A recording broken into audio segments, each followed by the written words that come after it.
Chelsea forward Eden Hazard's move to Real Madrid is almost inevitable, says World Cup supplement panelist Andy Dunn. Following Belgium's 2-0 win against England in the World Cup third-place playoff game, Hazard said that he could be ready to leave Chelsea for a new challenge. He also said that people would already know his preferred destination, thought to be Real Madrid, and Dunn thinks it increasingly likely that the move will happen. "I find it almost inevitable," the Mirror's chief sports writer told the World Cup Supplement podcast. "Look how one of the best players at this World Cup, Luka Modric, has developed since he went to Real Madrid.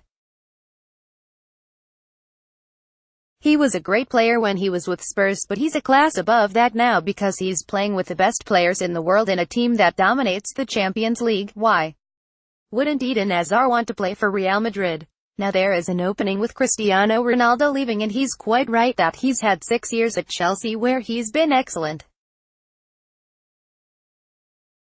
On top of that, he's having to go through another change of manager."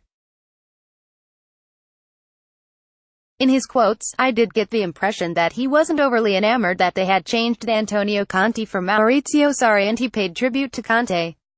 His point of view will be that they're changing manager all the time, so how about a new challenge for me? I would fully understand it. From Sarri and Chelsea's point of view, the new manager is coming in and losing a player of that quality.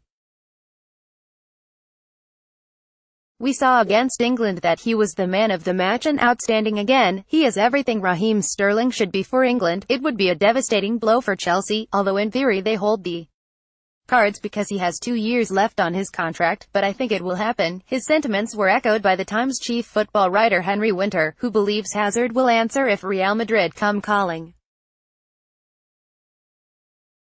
The fact that the last sentence in his quote was, "and you know where that is," it was basically saying this is the pecking order. He said, "In a way, it's almost nothing to do with the change in management at Chelsea, although I do take the point that Conte created this platform with a system which allowed Hazard to flourish. But it is Real Madrid, and when Real Madrid come calling, we saw it with the likes of David Beckham and Gareth Bale. They are an absolutely iconic club, and you can see Hazard going there and slotting in. You can see him playing in games where he's not being kicked on a regular basis. I have huge admiration for him as a footballer, but also his character as well, because we've seen so many games where this has happened, and maybe he feels like he has given his due in the trenches of the Premier League. He can go to a club like Real and flourish even more because he produces consistent beauty and elegance amid some of these flying tackles. It's Real Madrid and you want to go to Real Madrid."